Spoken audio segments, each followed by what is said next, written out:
Hi there. I have like 6% battery, so I better make this quick. But I wanted to talk to you about something, specifically why my father never loved me. And I know it's a heavy topic, but I want to talk about it. So here we are. So I was thinking about haircuts. You know, when someone takes scissors and they remove pieces of this stuff on your head. That was necessary. Yeah, I needed to describe that to you. I just want to give you guys some examples as to why I think my dad never loved me. And the first one does involve hair. If you love your kid, you're gonna respect what style they want. You know, like even if you don't agree with it, you're gonna be like, okay, I'll support that. So if your kid wants to have long hair, then you'll let them have long hair. If they want to have short hair, then you'll let them have short hair. Any preference is just like any other preference in the sense that you don't control it. It just comes naturally. So if your kid is gay or straight, if your kid wants to dress girly or masculine, you should support that because you love them and you don't really care because your love is unconditional. So my father insisted that I get a haircut, so I go to the barber and he says, how short do you want it? And I say I like want an inch off. And my father's like, actually, maybe you should take like 5 inches off. And I was just like, no. And I was like, I just want my hair 1 inch shorter. And he's like, nah, you should take 5 inches off. And he's telling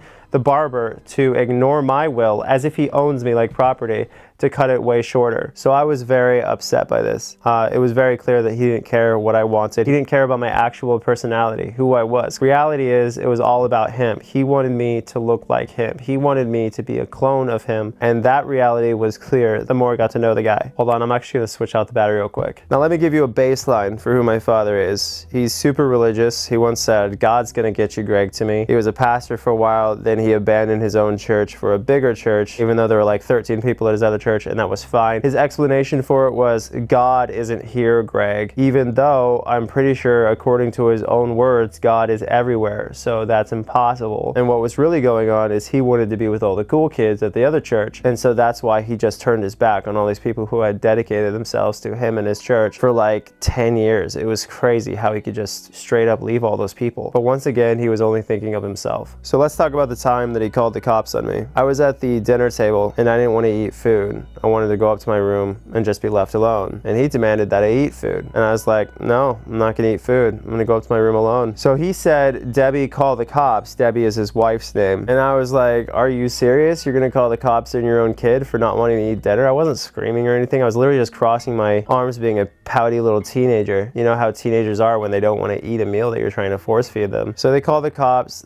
show up, and I'm thinking the cops are gonna be on my side because it's so ridiculous to waste their time with this. But apparently in Ohio, the cops love taking the side of the parents no matter how ridiculous they are. So the cops show up and they say I have a bad attitude, and they say that they're gonna take me down to juvenile hall if I don't do everything my parents say. Well, parents. And after that, you know what happens? I still don't eat and I go up to my room. They decided that since they called the cops at me, they no longer have to feed me, which makes, of course, no sense because the whole point of them calling the cops was so I would eat even though I had just eaten at lunch and breakfast, so what was the point? I was perfectly fine. Father who loves his son doesn't call the cops on his own son. He handles it. The only reason he'd call the cops on his own son is if his son had a gun on his other family members or something like that. Another clear example that he didn't love me was we were driving down the road on our way to Tennessee. His wife decided to last minute decide that she wanted to go on this road trip even though I had plans with my girlfriend, and neither of them cared that I had plans with my girlfriend, so I had to let my girlfriend down saying I couldn't hang out with her. And so I'm angry, I'm listening to music. My father asked me to turn it down. I think I flipped him off or something, I don't know. And then he says, what's your problem? And I say, your wife's a effing B. And so he pulls to the side of the road and starts choking me. I warned him to get off and he didn't, so I kicked him a bunch of times in the face and the shoulder, and he goes flying against the dashboard. And then when the cops show up, I don't know what he told them, but I got hauled away. And of course he wasn't arrested because he's not going to tell them that he just decided to start choking me for a ridiculous reason. And think of it this way, he would rather his son be choked than his wife be insulted. That's not a loving father. A loving father doesn't attack a child because they say something they don't like. It's ridiculous. Another reason I think my father doesn't love me is because when I got out of juvenile hall, yeah, he let me sit in juvenile hall for a weekend because he attacked me and I defended myself, is when my cousin asked about what happened. He told me that my father said I just randomly started punching him, which of course I never punched him, I kicked him. But also he didn't mention the fact that he was choking me, like he was putting his weight on my freaking neck. So he goes around lying to everybody about me, completely making me look like a maniac, leaving out the fact that I was defending myself. And there's the other story I shared with you guys after I got out of juvenile hall. I asked him if he went through my computer files and he said he didn't. And I pointed out that while I was in juvenile hall, my files were accessed, and that's when he confessed that he did in fact access my files. So he lied straight to my face, lying about my own property. So we've established that the man is a child child beater. The man is a liar, and the man is a coward who calls the cops to be parents for him. But additionally, let's say I had an adult son, and that adult son one day called me and said, hey, I don't want to ever talk to you again. What would you guys do if you had a kid that said they never want to talk to you again? What would you do? My father has decided that it would be appropriate to not do anything at all, except for contact me on LinkedIn. So clearly he doesn't care that I said don't ever talk to me again. But he did at least put forward the minimal effort to send me a request on LinkedIn. I think he emailed me once or something like that, and that was it. But if I was a father of a kid who said they didn't want to talk to me anymore, you know what I'd do? I'd at least send them a birthday gift once a year, you know? I would at least send them a Christmas gift maybe, something like that. You know, just find out their address and just send them a gift. I'd probably send it anonymously because I wouldn't want them to be upset by me contacting them, but I would at least show that I still care, that they still exist to me. Because a child's love for their parent is not unconditional, but a parent's love for their child, I mean, unless there's something wrong with your head, is unconditional. Like, no matter what, you love your kid. If your kid was a horrible dictator, you would still love them, because that's how being a parent works. Your child can do wrong, but that doesn't mean you won't still love them. That doesn't mean you're gonna abandon them. Anyway, so I haven't gotten a gift from my father in like 12 years or something like that. Not a Christmas gift, not a birthday gift. And the most effort he put forward is click on a button on a website and maybe type in a few things to an email. Absolutely ridiculous. But very lastly, of course, my father doesn't love me because he's an accused predator. 2 adult females in my family have accused him of him doing horribly inappropriate things to them of an illegal nature. And apparently he did horribly inappropriate things to a child, screwing them up for life. They've been to therapy. They're very sensitive about the topic, obviously. So yeah, he's the type of guy who should be knocking on every door saying, hey, I'm so-and-so and I'm a registered offender. My father is basically the lowest of the low. I would rather have a murderer as a father, because at least sometimes murderers can say they did it in self-defense. At least sometimes murderers can say they were doing it under orders. My father has no excuse for doing what he did. He destroyed a child. He tried to destroy an entire family. He tried to destroy marriages. My father is a monster. And for anyone to say my father loves me, well, they just don't know who he is. This girl I knew once, Julia, she said, oh, your dad loves you. And I said, no, he doesn't. And she's like, no, he does. I'm like, no.